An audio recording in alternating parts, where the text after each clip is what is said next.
welcome. A warm welcome, a celebratory welcome, a joyful welcome, as we're here remembering amazing Nicholas. Someone said on the way in, he was an amazing man. Well, yes, absolutely. And all of that we remember with music, with words, with silence, with bird song, with prayer, and with your presence. So thank you for being here. Nicholas loved this church. Nicholas and Joanna haven't lived here for decades, have you? But still, it doesn't take decades to love this church and this site. He loved the architecture, he loved the music, and above all, he loved the space on the site. He loved the magnolia tree out there, which it isn't its season to flower, but when it does, it's spectacular. And he loved the bench beside the magnolia tree. So we have come with all our memories, the big memories, the public memories, and the smaller memories sitting on the bench under the magnolia tree. We've come with them all. We offer them all, we share them all, we celebrate them all. And all of them we offer to God. So let us pray. Loving God, our refuge and our strength, you are a very present help in times of sorrow. With you we have nothing to fear, and in your hope we place our trust. In the mystery of life and death and eternity, speak to us now your words of eternal life. For though we are parted from Nicholas, we cannot be separated from love and from the light and the peace of your presence. Through Jesus Christ our Lord. Amen. If you're able, we stand to sing. Oh no, we don't. Someone hasn't looked at her service yet.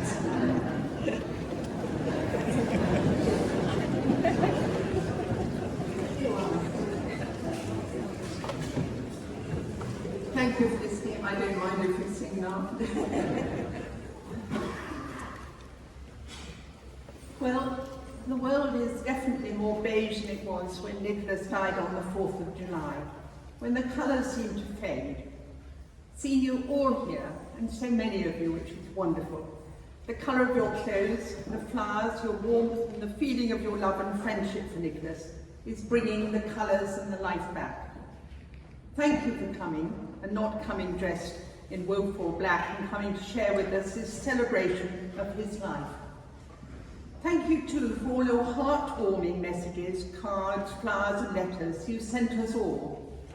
It was of course a very sad occasion, but also a very beautiful occasion at his funeral. He would have definitely approved, and I know he would have been thrilled to have seen you all today. Missing a good party was not something he would have wanted to do. And to have enjoyed hearing some of the wonderful memories and the conversations you appreciated and shared with him. As Felicity said just now, today gives us an opportunity to go on sharing these memories. Nicholas and I moved here to Church Street 3 years ago. It was during the first relaxation of the COVID lockdown. And on our first Thursday, we went into the street, clapped our hands for the NHS, and met our neighbours.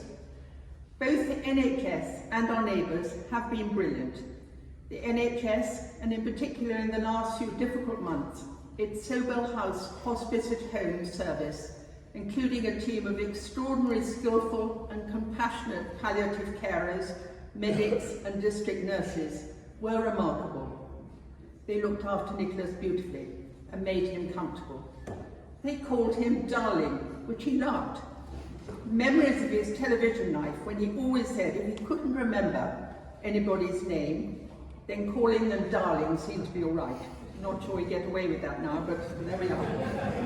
Our GP team and Felicity was also very present with visits and calls to find out not only how Nicholas was, but how I was too. Then there are our Church Street neighbours, many of whom are today occupying the back, looking very neighbourly. A big thank you to all of you for meals, for flowers, and for coming round to read and recite poetry, to listen to his stories several times, and in general to support us. You're continuing to do that for me too, which I hugely appreciate. During all this time, and in fact for the past years, as Nicholas's macular degeneration deteriorated, we've had the regular and hugely welcome and efficient presence from Vivi Speck, who every week came to help Nicholas with his office work.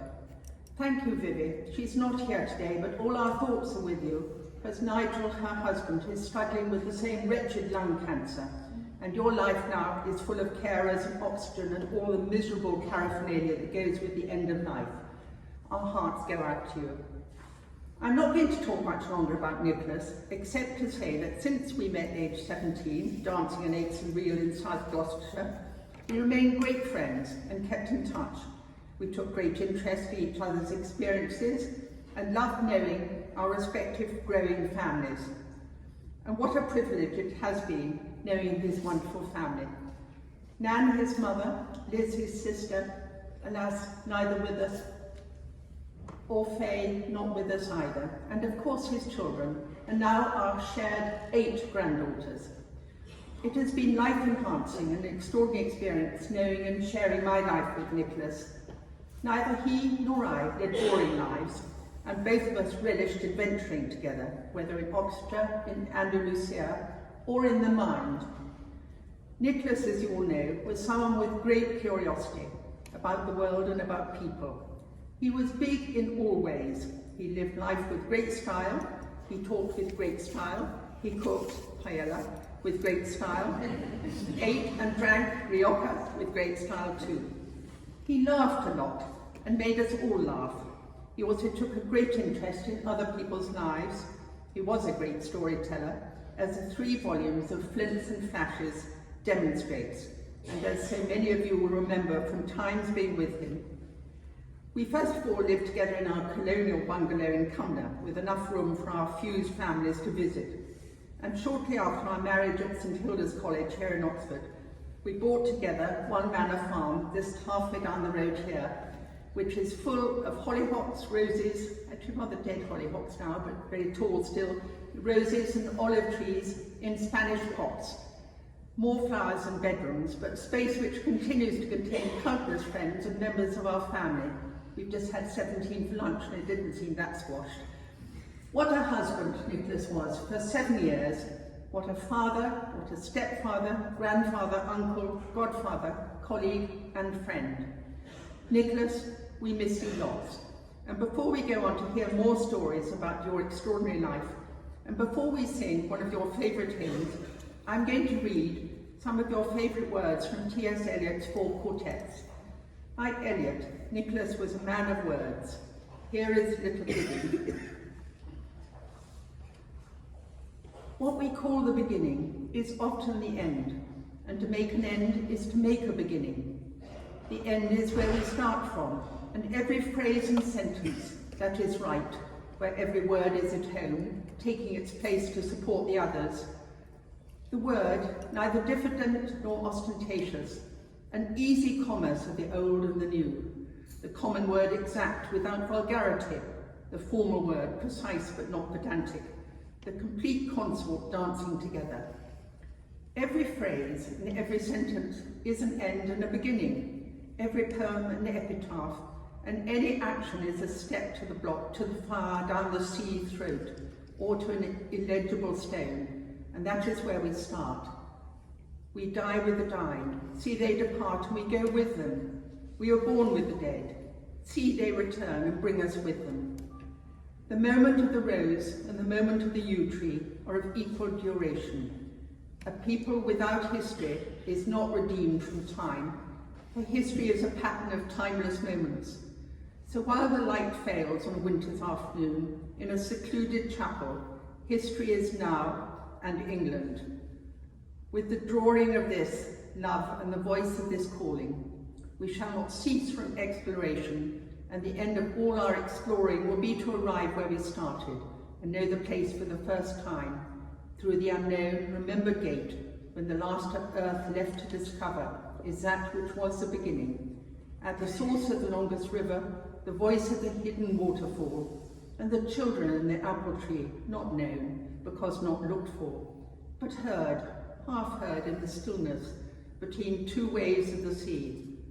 Quick now, here, now, always, a condition of complete simplicity, casting not less than everything. And all shall be well, and all manner of things shall be well, when the tongues of flame are enfolded into the crown knot of fire, and the fire and the rose are one. I think we're allowed to sing now.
Thank you all for being here. It means a huge amount to me and to all of the family. Joanna, thank you so much and for the wonderful help that we've got there.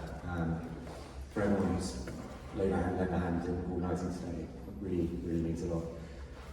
I'm going to talk to, there's a few kind of different reflections from all of us, but the one that struck me most was my dad is the adventurer. Some of you may have heard this, so apologies if you're hearing it again, but I thought it was important to say it today. It was April when Dad and Joanna attended the memorial of Lord Edwin Bramall, a famed field marshal in Dad's Royal Green Jackets. Here Dad was reminded of the regiment's motto, Celer et audax, swift and bold. He held these words close and embodied them heroically through his fight right to the end. However, I think he always lived them. From taking the plunge to quit engineering at Cambridge, seemingly diverging from the path assumed by his father, Stuart, to setting up businesses and radio stations all over, Bulgaria and beyond. Moving into a creaking old vicarage, perhaps just for a year, they thought, all they could afford, yet plunging ahead regardless, buoyed by Mars eternal, as long as it's fun. The cornerstone to our childhood and the happiest 17 years at Marshfield. And finally, the move to become part of the fabric of a little-known village, Las Pinedas, in Andalusia, Spain. Our beloved Dad was always a man of great conviction. never more present than in his sense of adventure. Taking on the high seas in our tiny inflatable flasher immediately comes to mind. However, something of equal importance to him was taking us off in turn for an adventure of our own. Too many examples to list all, but for Arabella, there was seeing wonders of the world, the Acropolis in Athens and the Colosseum in Rome. For Susanna, the souks and palaces of Istanbul, to Checkpoint Charlie and County Trabants in Berlin. For me, eating gigantic steaks and watching astronauts train for the space station in Texas. But the trip Dad and I often recounted, and especially in the last few months, was our adventure to Milan. Dad, as was often the case, had an ulterior motive. He wanted to see various art exhibitions, and I was coming for the ride. Mum, knowing that an awkward 18-year-old may not be overly thrilled, suggested taking in a football match. Dad, perhaps assuming I wouldn't know how, agreed, if I found the tickets. I did, via the painfully slow internet, at great expense. Unfortunately, the only ones left were on the halfway line, in Milan's own Colosseum, the San Siro. We were going to watch Inter Milan versus Rome, no less. We took in the Duomo with Dad painting a picture, running commentary as he always would, on every intricate detail as if he'd built it himself.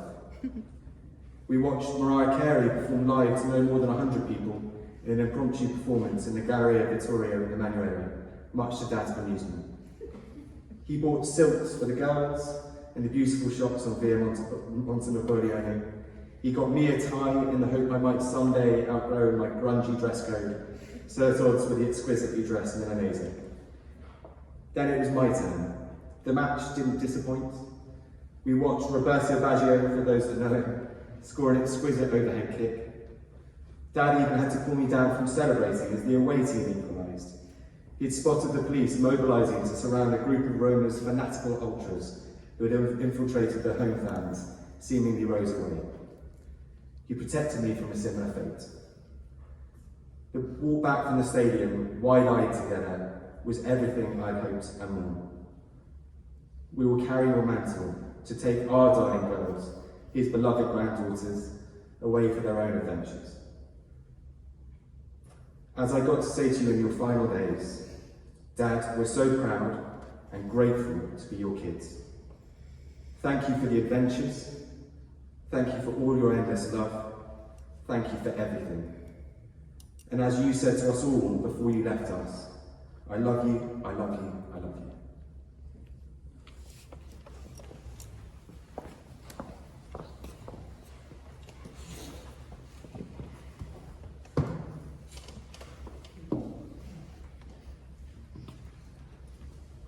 I didn't inherit Dad's height.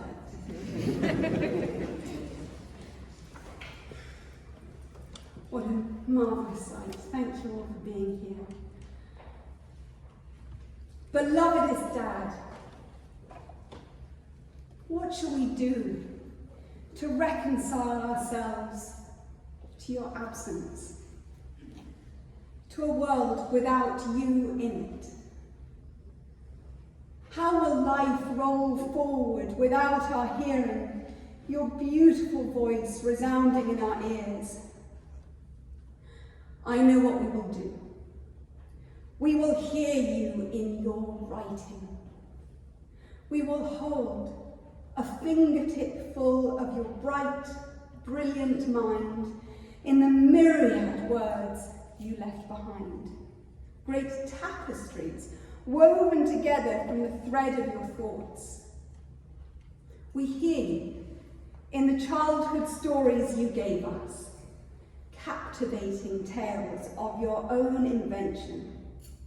Duck Doris, Skibbereen Sid, the pirate of County Cork, and of course, Brookie, the witch of Brookend. I admit, it wasn't until I was in my 40s that I realised the name Brookie didn't just echo our childhood home address of Brookend, but also was the Spanish for witch, bruja. Well, no wonder that grown-up guests would squeeze themselves onto the edge of your bed alongside us kids and Mum to listen to Brookie's escapades. Like light in a double-slit experiment, your story is manifested as both particle and wave, simultaneously enchanting children and adults alike, for somehow both the same and different reasons. We hear you in your 3 volumes of Flints and Flashes, wonderful, witty vignettes with such teasing titles as A Night with the Everly Brothers. Spoiler alert, you casually left the venue before the second act came on. Some new band called the Beatles? Or An Evening with Barbara Cartland. It did not go well when she came to be interviewed by you on BBC's late night lineup and, from the green room, was able to overhear your theatrical impressions of her demanding, "I want a bash off for my chins."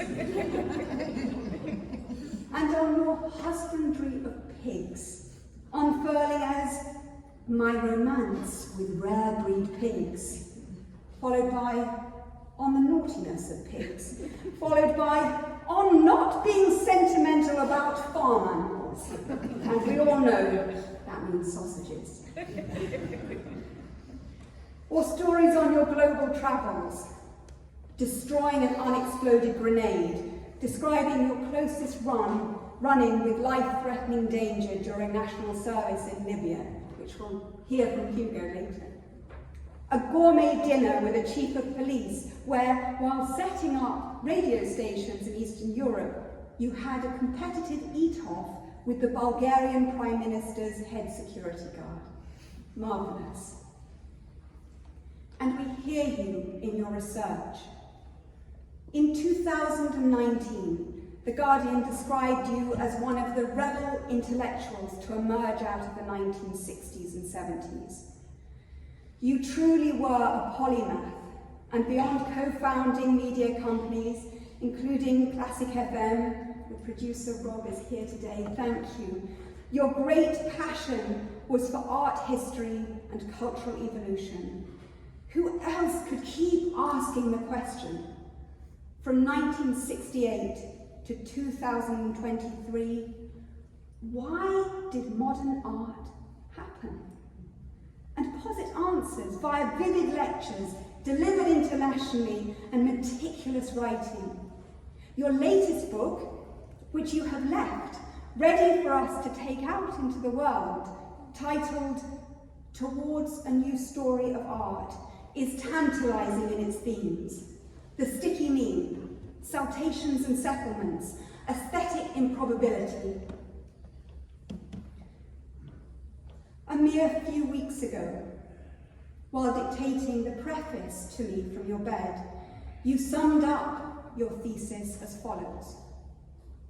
It turns out that change in art is sensitive to change in human ecology. As simple as that. Then, while describing your time in the late 60s touring Britain to interview artists of note, after a pause, you said, "I've got a closing joke. Late in my tour of the great names of contemporary art, I went to see the sculptor, Henry Moore. Now, I had been visiting the Tate Gallery, dictates Nicholas, and had been very taken by a picture by John Singer Sargent. So as I entered Moore's drawing room, it was, dear reader, a very early moment in my research career, I saw a painting over the fireplace and confidently said to Sir Henry, "Oh, is that a Sargent?" "No," said the great man, "it's a Cézanne." Always end with a joke against oneself, you counselled me with your signature twinkling smile. Which, finally, reminds me, in the midst of your illness, you told us, it is important to remain cheerful. And with your parting gift of the words you wove together for us all, your children, your family, your friends, your adored Jana, we shall remain cheerful. Darling Dad, we shall.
We've already heard about Flints and Flashes. I'm sure lots of you have read them and you've clearly enjoyed them. But we're now going to hear excerpts from Flints and Flashes, the 3 books of Nicholas's memories and anecdotes, recounting moments and experiences from his life. You may have noticed when you're coming in that there are copies of these splendid books by the door. They're outstanding, and Graham, you've designed them and produced them beautifully with the aid of Arabella as well. So thank you so much for that. Today we're being treated with some of these stories. They're being read by 2 of his granddaughters, his 8 granddaughters, Lucia Velasco and Ana Sofia Velasco, and my 2 children, Nicholas's stepchildren, Kate and Hugo Foster. So Anna, you're going to start, I think. Hi everyone, hoping to bring us some Spanish sun with this Flints and Flash. Geckos. A family of geckos of unknown size lived in my office in Casa Vieja. They inhabited the dark area behind a long row of filing cabinets containing my immense library of art catalogues, the greater part of which, when I returned to England, I had sadly to sell off, partly for reasons of lack of space, partly because my failing eyes made the entire catalogue library referentially less than useful. The gecko's main area of play was the French windows, which were the primary source of light to my writing area. Here, younger geckos would emerge to sit on the edge of the glass, their mouths open in the hope of a passing fly, more often than not returning hungry to their dark cave behind the cabinets. Other, older and more experienced geckos would spot a pretty young female on the other side of the glass pane and begin creeping towards her. I'm not a salacious man, and however it went against the laws of nature, I used to hear myself shouting, "Naughty gecko!" to the offending male in the hope of preserving the virginity of his intended victim for a few hours longer. The geckos faced more dangerous enemies than the moralist and me. Faye and I were at breakfast one morning on the patio. I just happened to be watching a gecko creeping across the wall when an explosive bundle of brilliant blue, white and black feathers smashed against the wall where the gecko had been. It was the only kestrel we ever saw in Spain. Somehow, the gecko survived this traumatic assault. As the kestrel recoiled from the wall in a flail of bright feathers and disappeared away across the fields, the gecko gamely squeezed itself under a light fitting on the garden wall. A whole chapter in neuroscience might have been written about the mental health of that traumatized gecko had there been a neurologist at breakfast on that particular day.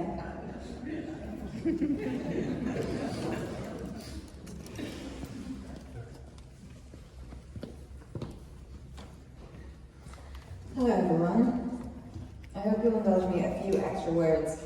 I know from experience that I can speak without pause for 2 hours straight on the subject of Nicholas. I'll try not to do that this time, but no promises. My father once said that Nicholas's lifelong project, his greatest accomplishment, was the Tresilian project. That's what he was proudest of. He wanted all of us, his children, and eventually, following a surprise arrival, his grandchildren, to live up to his values. There were so many, but some of them which have been touched upon today have been curiosity and adventure and storytelling. For that reason, I've picked flying first class on Egypt Air. My grateful client, an international tobacco company, was in the habit of flying us first class when we travelled around the world, observing the many ingenious ways in which cigarettes were marketed to strange populations. So a first class seat was waiting for me on an Egypt Air flight at Cairo Airport to fly me back to London Heathrow. My seat was just beside the open front door to the first class area. While I sat there waiting for takeoff, a large Egyptian fly came in through the door, buzzed a bit, looked around a bit, and decided to join our flight. Soon after the door clanged shut, the engine started up, and away we flew to England. We landed safely at Heathrow. After a while, the rolling stairs were moved up to the doors of the plane, and the front door was flung open. While we were awaiting our instructions to disembark, the same fly appeared from the middle of the plane and flew out through the door into the cool grey air of London Airport. I've often wondered what its experiences thereafter were. How did it cope with our chilly English weather? Did it find an English mate? How did it overcome the cultural differences? Did it really enjoy English food? Was it plucked out of the sky no sooner than it reached the airport fencing by one of the squadron of screaming British Swifts? Or did it buzz cheerfully along, find its way through the open window of an English kitchen, and come to happy rest on a piece of bread, a slice of bacon, or a pat of butter? It would take a Scheherazade to tell the tale.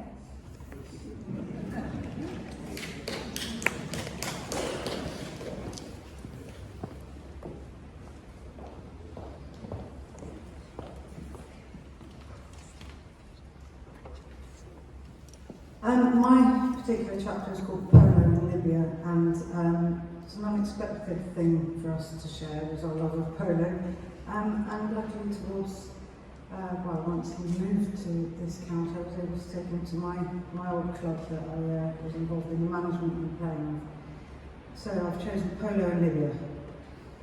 Unless played on smooth lawns and at high levels of professional skill, a speciality of the Argentinians, polo is a largely chaotic game, usually played on the far side of the field from its audience, the air punctuated by angry cries of "my line" as riders converged upon the ball, clashing pony to pony, and often leading to recriminations afterwards. The real beauty of the game, however, was in the riding onto the pitch, solo torpy strapped firmly under the chin, trotting confidently past the small line of admiring wives who, for want of better distraction, came to watch the form of the one dusty polo ground the Italian army had left us following its defeat during the Desert War. Polo in Libya also had its dangers. The available park ponies were as elegant and as biddable as army beds, a firm leg at each corner and little in the way of brain. Shortly before my arrival, the battalion had taken its polo team to compete with the team of an armoured regiment 100 miles down the coast. The armoured regiment's bar ponies were all stallions. The 60th theme included a mare. When the whistle was blown, all 4 armoured regiment stallions bore down on the 60th Rifles mare and attempted at the same time to mount her. Sadly, it was the end of the military career of a brilliant young officer riding the mare.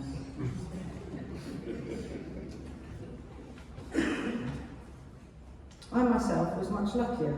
I'd been lent an ancient pony which had been trained in the days of the Italian occupation. It was so old that it was dangerous to ride in a straight line because its fetlocks tended to get tangled and cause it, and me, to crash heavily onto the stony ground. But I soon learned to keep it turning and weaving, and thus for the first time became acquainted with the wondrous intelligence of a really well-trained pony, which read the game much faster than me and responded to events in a wonderfully educated way, twisting and turning and carefully avoiding opposition attempts to push one physically off the line of the ball. It was on that wonderful animal that I scored my only goal, stooping low and swinging my stick under its neck, and for once sending the ball fizzing in the direction intended. I learned many things while I was in Libya, but as an example of the regimental aspiration to be swift and bold, that wonderful pony, probably thought to be more than 30 years old, was the greatest role model of all.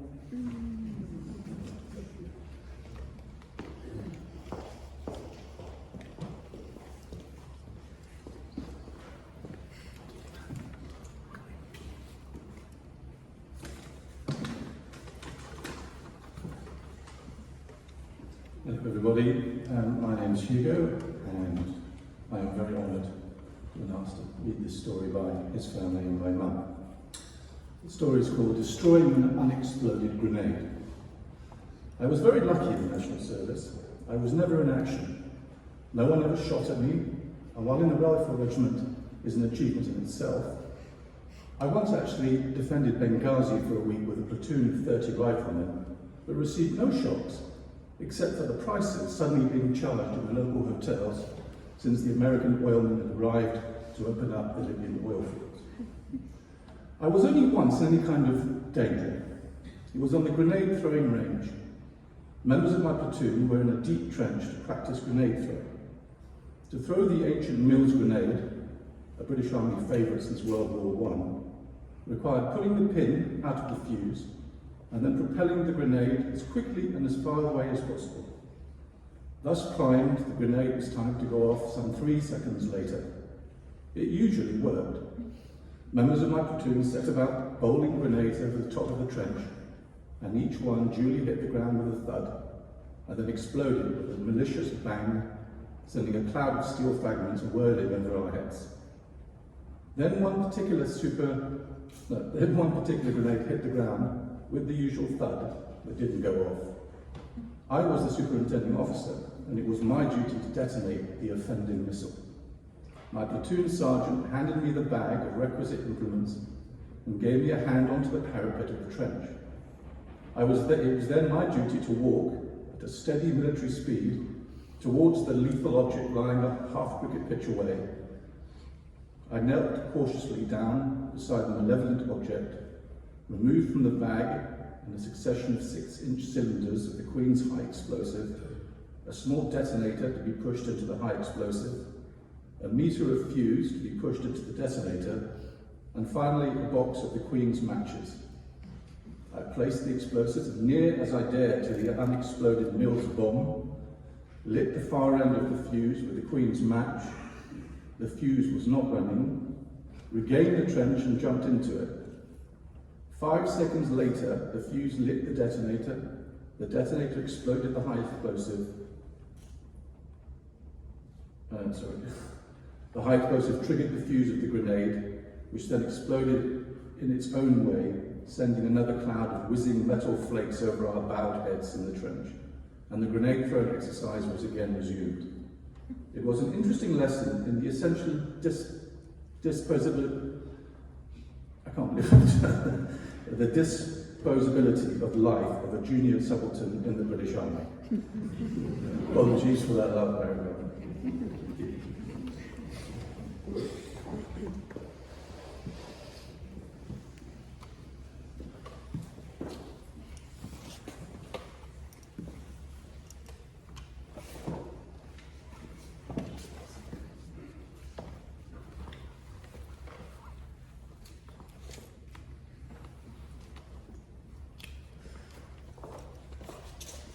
Gosh, hello everyone.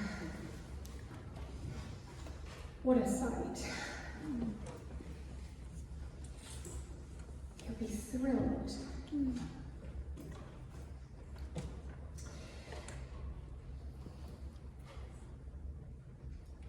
Dad was a man who bent the rules of time, which is apt for the former Vice President of the International Society for the Study of Time. It occurred to me as I searched for a way to talk about this immense man in our lives, that it wasn't so much what he did, but how he did it. Because he was a man who always had time. He had time to fit in 40,000 careers and projects and entire professional journeys covering broadcasting, acting, art history, empire building, filmmaking, writing, academia, publishing, engineering, briefly, the army. He had time to travel around the world countless times, always with the time to dig deeper under the surface, find the interesting person, uncover the unusual place.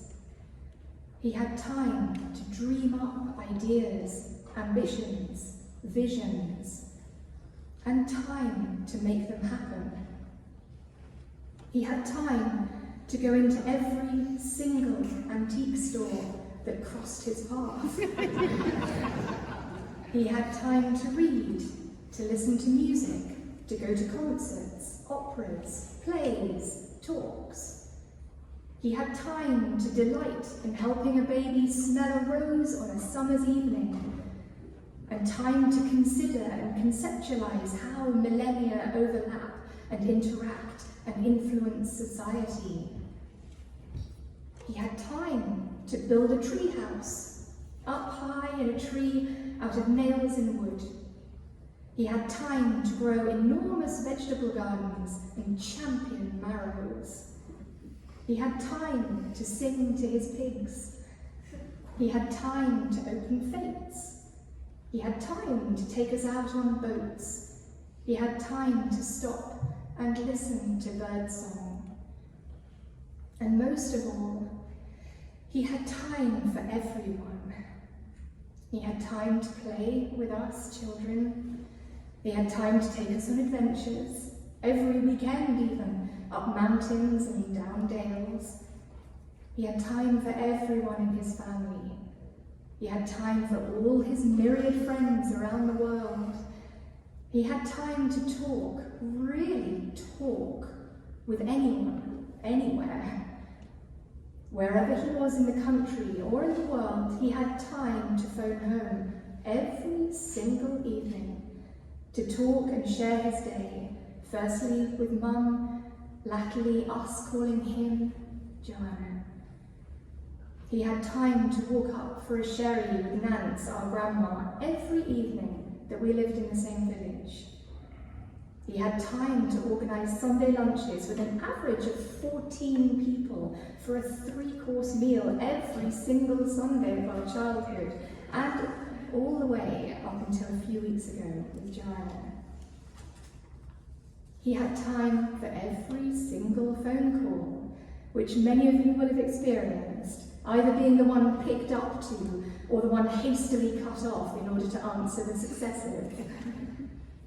The amazing number of condolence letters that reference the help he gave reminds me of the time he always had to help, to go the extra mile for everyone, to champion them, give the next leg up. I wonder what changed the infamously shy and awkward young man who would hide in secluded corners of Wellington College Library to write very serious poetry, to the exuberant, confident, endlessly sociable, vital man we knew and loved. I believe it was a moment in time when he was allowed to give up engineering and follow his calling to read English. He became aligned with who he was truly meant to be, realised his luck, and never looked back. From that moment on, time was of the essence, and more than anyone I have ever known, he made the most of it. He honoured the time he had on this planet, and time honoured him back by bending itself to encompass everything that Dad needed and wanted to be and to do. Our Dad, the man who always had time.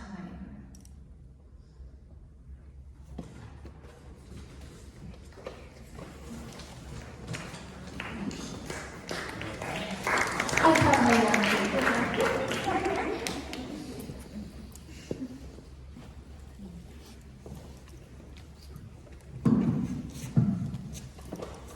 Nicholas had time in all the adventures of his life to listen to birdsong.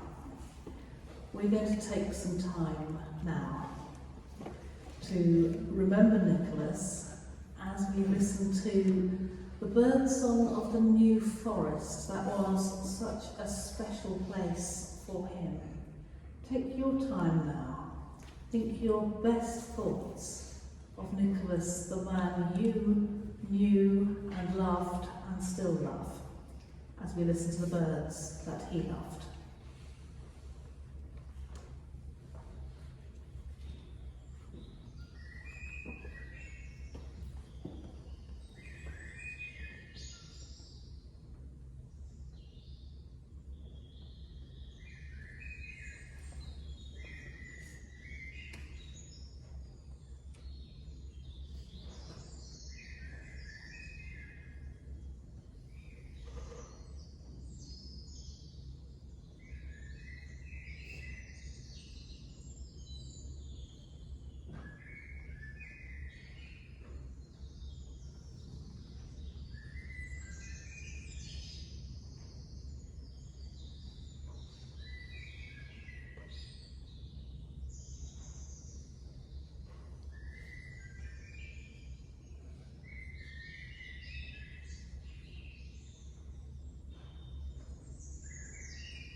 Is that all right? Can you hear all right? I just want to say one more thing about flints and flashes. Here with us, I hope, I'm not sure, I haven't seen her yet, is Jo Tarrington. Every Wednesday morning for 2 years, she and Nicholas were on the phone, and Nicholas dictated around 1,000 words to her without going back and saying, sorry, I meant this. He did it straight off. By lunchtime, these words were back with him in a script. 3 volumes have now been published with Amazon, a 4th one ready to go, as you've heard, and hundreds of other titles whose time never came to disgorge the stories they promised. The titles are all on the boards in the back. But Jo, wherever you are, thank you for your work, your humour, your quick research mind that instantly consulted Google should there be any doubt about a fact. You were hugely important and a great muse to Nicholas, so thank you. We're now coming to more memories from Nicholas's friends from different times in his life. We've called it, in quotes, the Quaker session. In fact, we've got 4 people who are going to start talking about their memories, and if anybody feels moved to have a quick memory afterwards, I'll pass you the mic.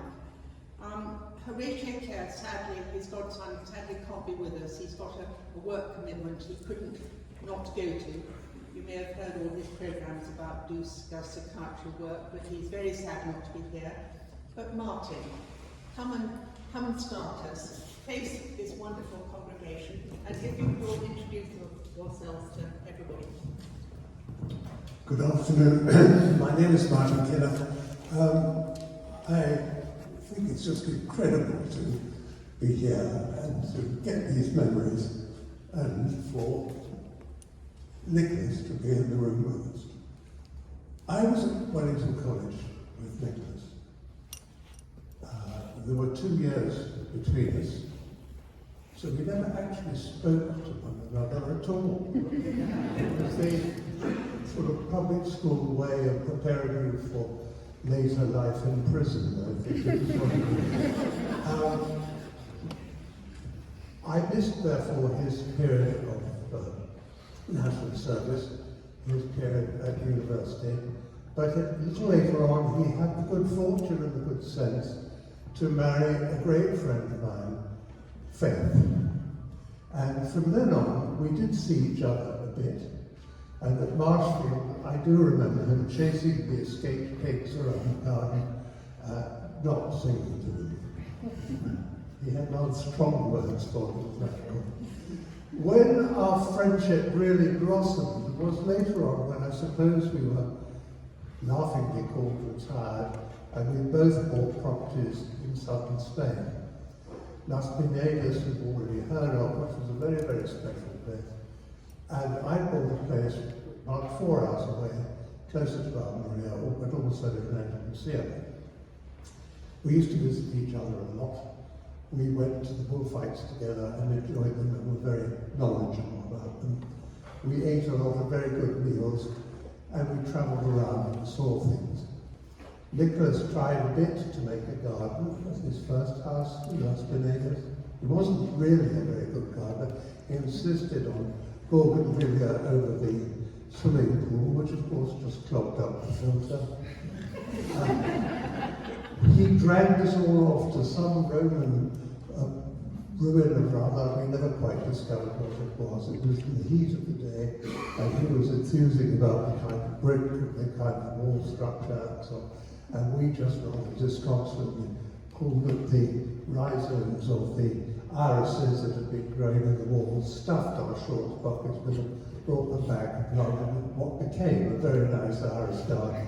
In his first house there, he decided to plant mint, which took over an entire bed and had 2 gardeners to actually come and take away at the end. On one of our visits, he came over on his own. I think they had come back to England for a reason or other.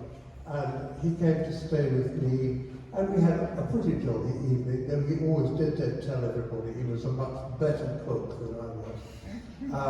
And we had managed to open a bottle or 2. And at a certain point, he announced afterward that he was going to have a bath and go to bed. So we called it a day. I went to bed. he went and started running his bath. He was in a bed. I had a funny house. It was over 100 years old. It was peasant built, mostly for animals rather than people. But over certain conversions, we had a number of rather rickety bathrooms, and his one was about 5 or 6 steps above where he was going to sleep. So he got up, put the plug in the bath, and started running it. I went to bed, and that was that. At about 2 o'clock in the morning, the Dutch couple who actually looked after the house and looked after me quite a lot there as well, knocked on my door, woke me up, and said, "Is Nicholas all right?" Well, yes, he was when he went to bed. So I got out of bed and instantly felt that I was above the ankle in lukewarm water. He had left the plug in, gone straight to sleep on his bed. The water had fallen down his 6 steps. Fortunately, we had very good front doors, but that meant all the water was trapped inside the house, and the whole of the bottom floor of the house was 6 inches deep in water. So we opened the front doors, let the water out, mopped through, took everything that was salvageable off the floor, hung it outside to dry in the morning, and so on. And Nicholas slumbered quite happily through all this. And eventually we went to bed. The next morning at breakfast, I just recounted the story to him because I thought he might just like to know what had happened during that. Oh, he said, "That's very strange. I don't think I knew about that." And so it had nothing whatsoever to do with it. Later on that day, he said, "I remember what happened last night. I woke up and I got up at about 4 in the morning and I went and had a bath." That was just ridiculous. It's lovely to be here. So all of us here have wonderful memories about Nicholas. And because he never missed a cue and was very good on timing, I'm sure he's getting all this message straight from us. But my goodness, we'd like to tell him how much we miss him.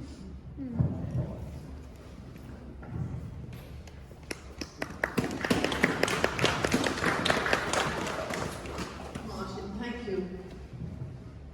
That was one story I'd never heard. I never told it. We didn't have a bath at one manor farm.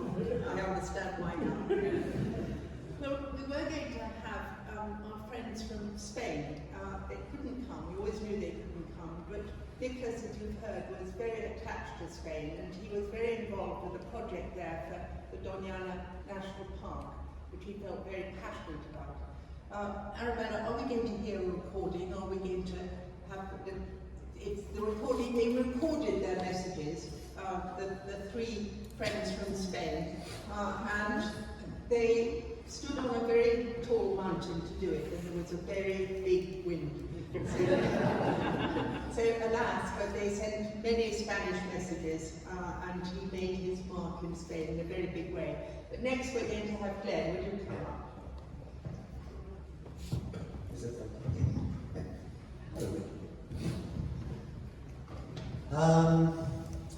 This is a short reflection on meeting Nicholas when I was about 21.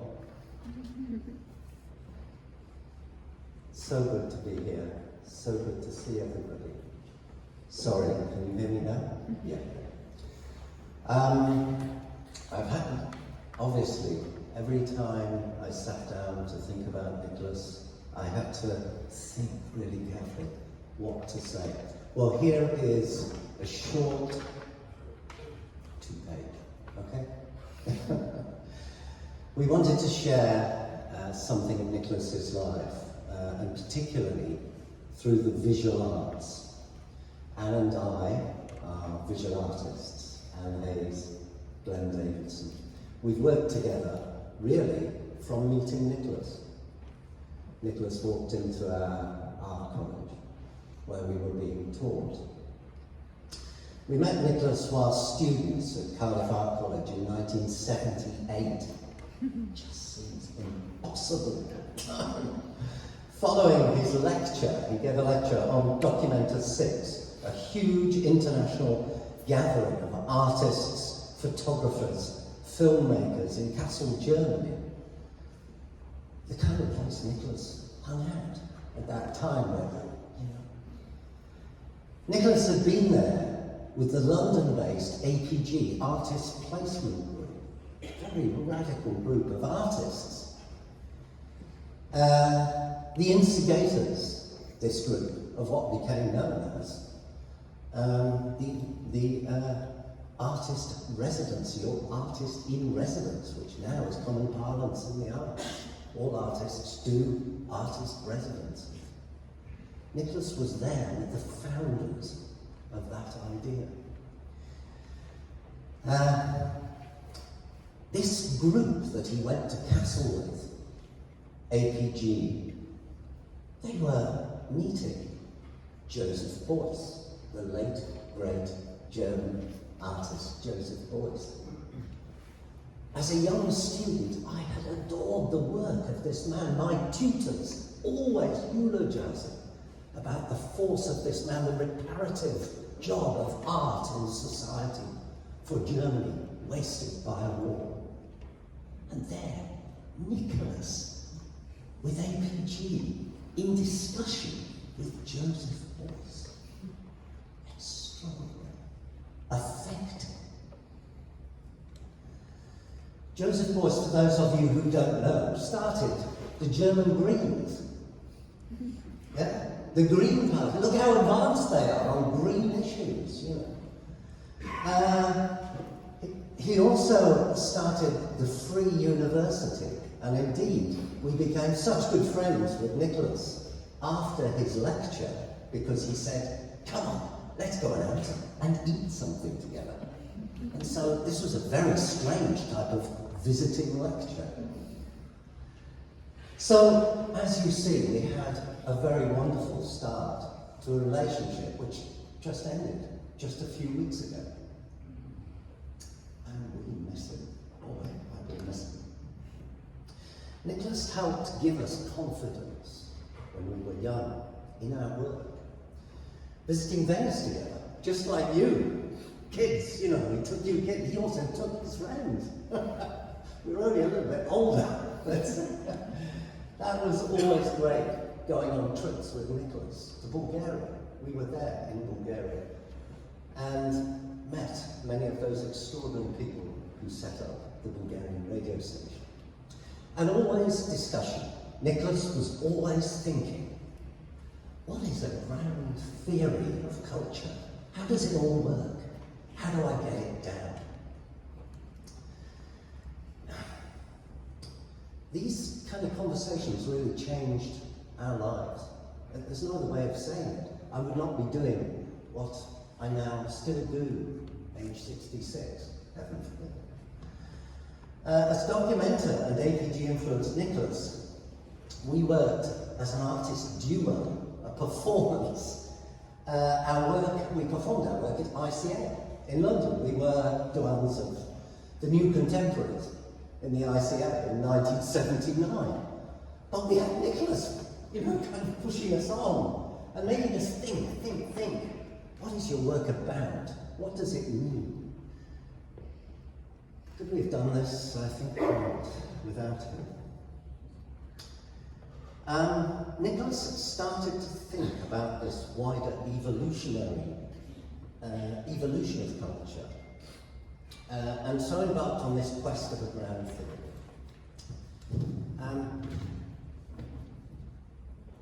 He was also interested in this relationship between art and life.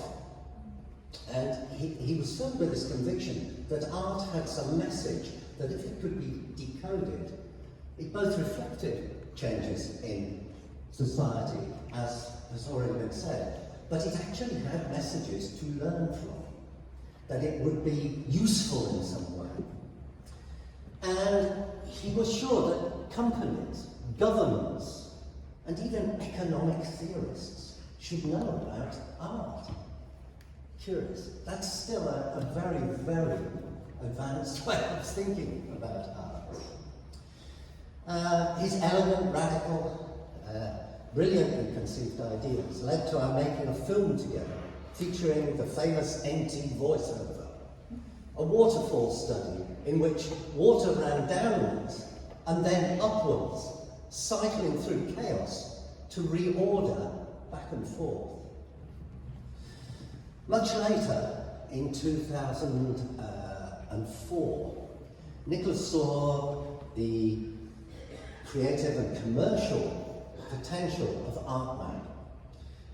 It was a public digital interactive installation we created for Ynys Lands in mid-Wales, a triple SI, a natural park, a national park and so on. A biosphere, European designation, don't know whether those still apply since we left, you know. And then later we scaled this together. Nicholas actually came to the interview to put this piece of work to the organisation. I thought, who better to speak with us about this? So now we're kind of in our 40s. You know. And we then scaled it through meeting DBJ and others you're going to hear from to work on a national park in Spain. And we started a new company. The company was Virtual Parks Limited.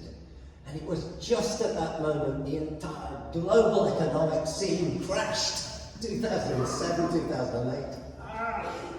It ruined the company, whatever. It was a great thing to do. And you will hear from Louis and Raphael and many of the wonderful people we worked with on that project.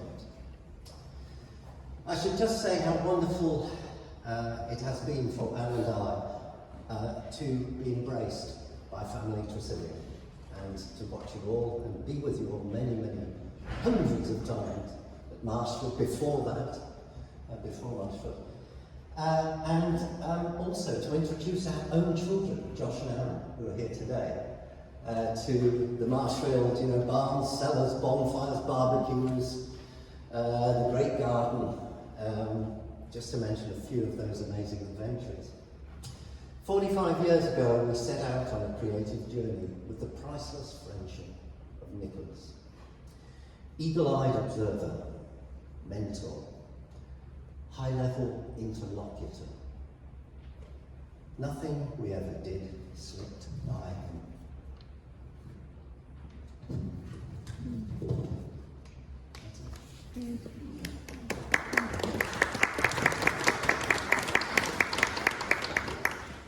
Thank you. That was quite a journey, and Anne, you were on it as well. Gareth.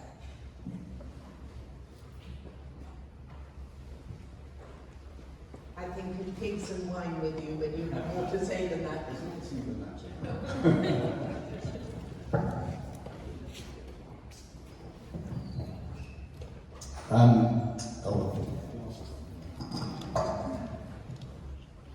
Thank you, Joanna. Thank you, Tees, for the opportunity to say a few words about the pig era.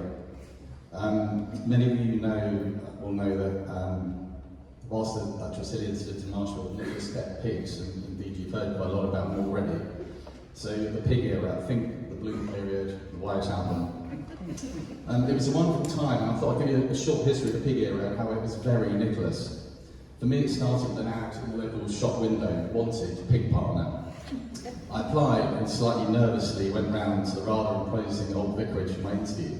What does one wear?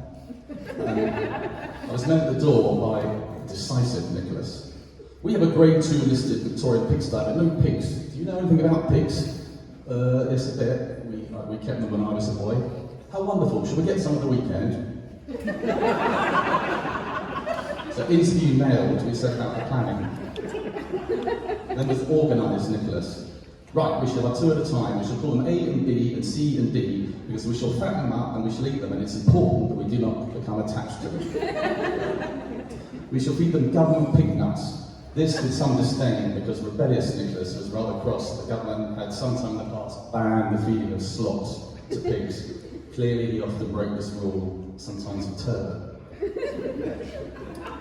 So off we went to see Dave the pig, purveyor of pigs, not far from Marshfield. Dave, we would like 2 rare breed pigs for fattening and eating, please. Righto, Nicholas, but I'd advise getting some lop-eared pigs, not pointy-eared pigs, said Dave, and more of this in a minute. Anyway, home we went with 2 tiny snorty Wessex saddlebacks in the back of the venerable Volvo. So more of organised Nicholas. I shall feed them in the morning, and you in the evening, and occasionally we shall meet and discuss their progress. Of course, it didn't work out like that. On the first night when I duly arrived to feed the pigs, Nicholas appeared, bottle in hand. Glass of wine? We had much to discuss. And so it began. Over the years, we had all sorts of pigs from various places, and special mention to Oxford Sandy Black, both of our favourites. Many of them came via Volvo, once via Hessian Sachs, carried across dry stone walls from the adjacent farm during the foot-and-mouth crisis. Some brief memories.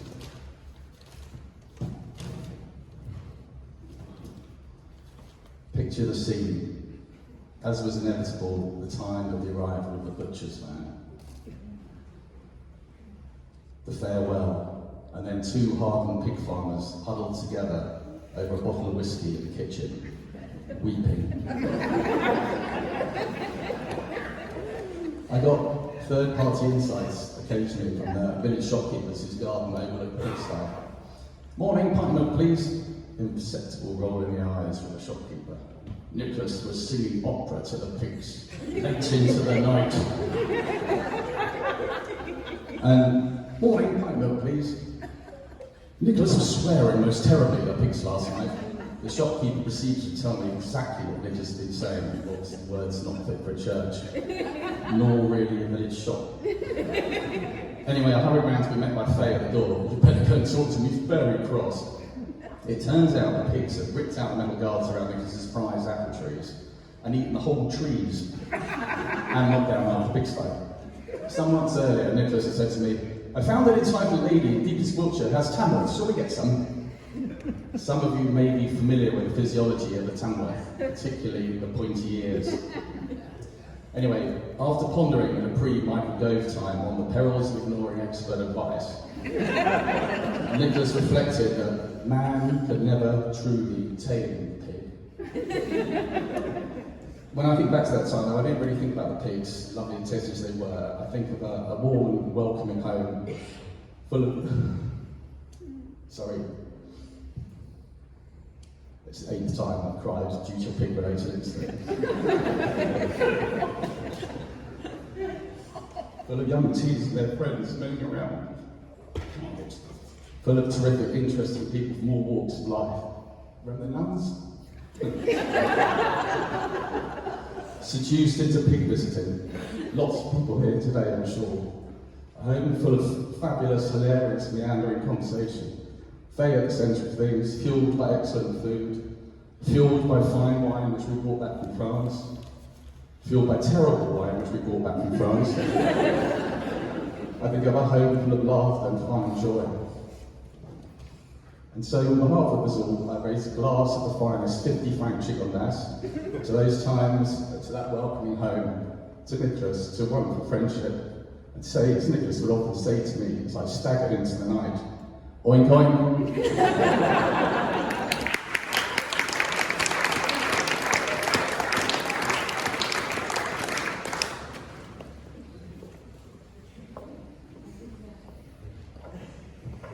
Is anyone longing to say a very, very short memory? Now is the moment, otherwise we'll do it over tea, but if anybody would like to, they'd be enormously welcome. Are you praying for somebody to say? Just proposing. A likely decline. Very well, tell more memories over tea. I just want to add one more thing before we sing a hymn. At the end of the service, those of you who haven't yet acquired some of these precious books, do so then. But I just want to explain that we're sharing the money paid for the donations with St Mary's Church in the parish, companion parishes here, and with the outreach programme being run by the Oxford Philharmonic Orchestra, which gave Nicholas and myself so much pleasure and pride. The Philharmonic takes music to audiences round Oxfordshire that are not usually audiences of music, so it's very important that the music goes there. While I'm talking about music, David, thank you for playing the organ for us, and thank you everybody who's helped, and in particular for us being here, Felicity. So over to you.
all the memories, all the thanks we take into prayer.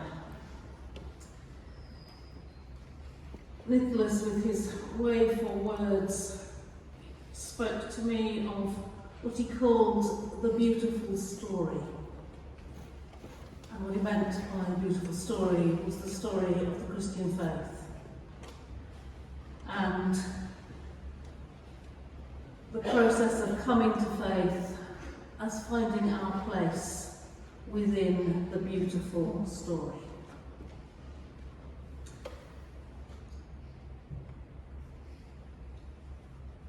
So let us pray.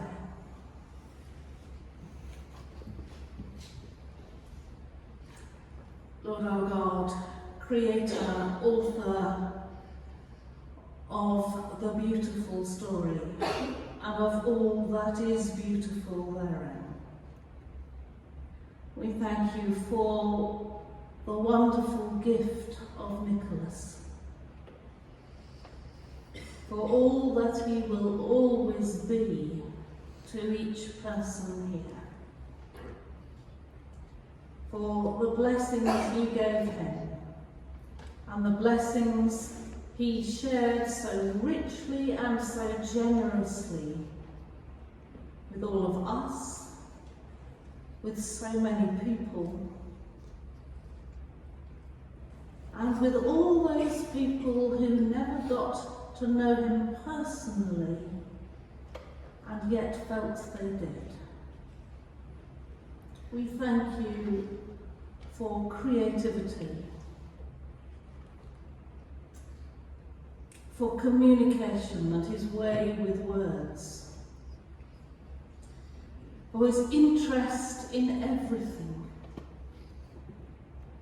for art and film and music and culture and thinking, for generous relationships, mentoring and encouraging,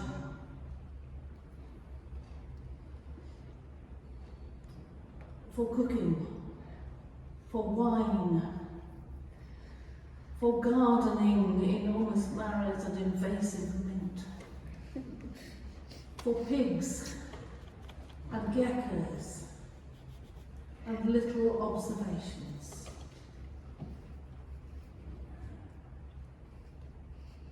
for enormous pride and love for his family, his children, his grandchildren and each of his friends, for love which lasts forever, for friendship which changes us forever, for connection which binds us together, for family times and laughter and adventure and just having time, and for all that was good, much more than we can say, but all that was and is and will be, Nicholas, we thank you.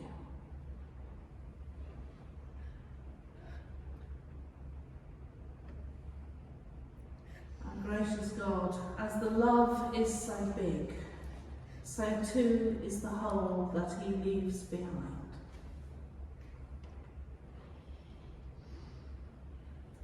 Dispel the dark shadows.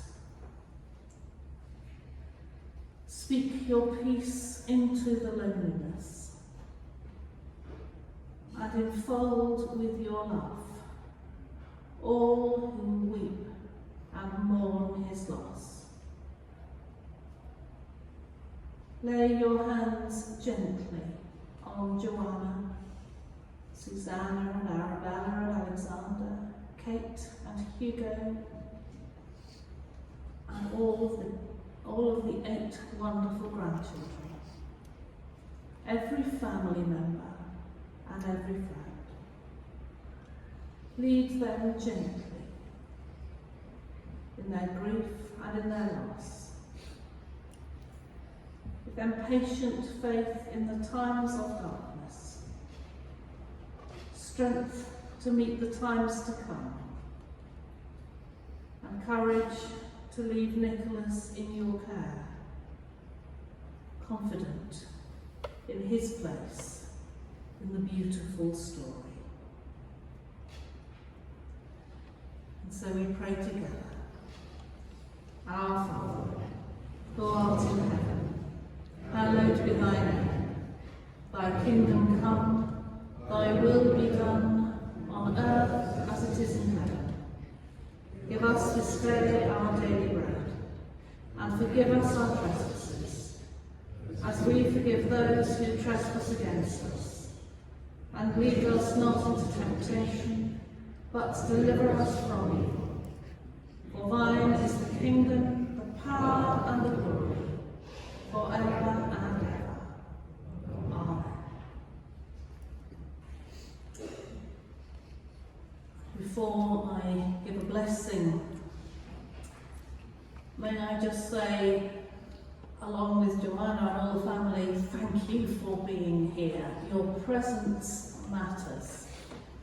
Whether you've travelled a very long way, and I know some people have travelled an awful long way, or whether you've come just down the road from next door, your presence matters. Thank you for being here. Do please stay for refreshments, which are over here, I think. Do wander around the church, look at the display boards at the back, and over there towards the north transept as well. Revel in the lopsided architecture of this church, and if you want me to explain to you what a weeping chancel is, come and ask me. It's not symmetrical. Anyone sitting here in the central aisle will see that it's off kilter, it's not an accident. Come and ask me if you want. Have a look at Nicholas's books. They're actually covered by a blue cloth at the moment, but they are over there and will be uncovered. Do buy them, take them away, read them. They are most wonderful. And as Joanna has said, we are collecting in Nicholas's memory for the two causes close to Nicholas's heart. I've been asked to say that, because most of us don't carry cash nowadays, I have been asked to say that there are two sort of tappy card readers where you can tap. I would normally ask you to stand for a blessing, but I'm not going to ask you to stand for the blessing because of what comes after it. So, God's blessing for each of you now. The blessing of God be upon you.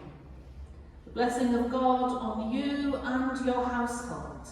The love of God on your journeying. The peace of God at your journey's ending. And the arms of God to welcome us home. Amen. And our last words are from Nicholas himself, his final broadcast on Classic FM. I shall leave you with one of my favourite pieces of music, the Orthodox blessing, Многая, лета. Grant, O Lord, to your people a peaceful life, health, salvation, and prosperity in all things, and preserve them for many and for many years. It's sung here by Boris Christoff with the choir of Alexander Nevsky Cathedral, Sofia, Bulgaria. This is Nicholas Tresilian. Good night to you all.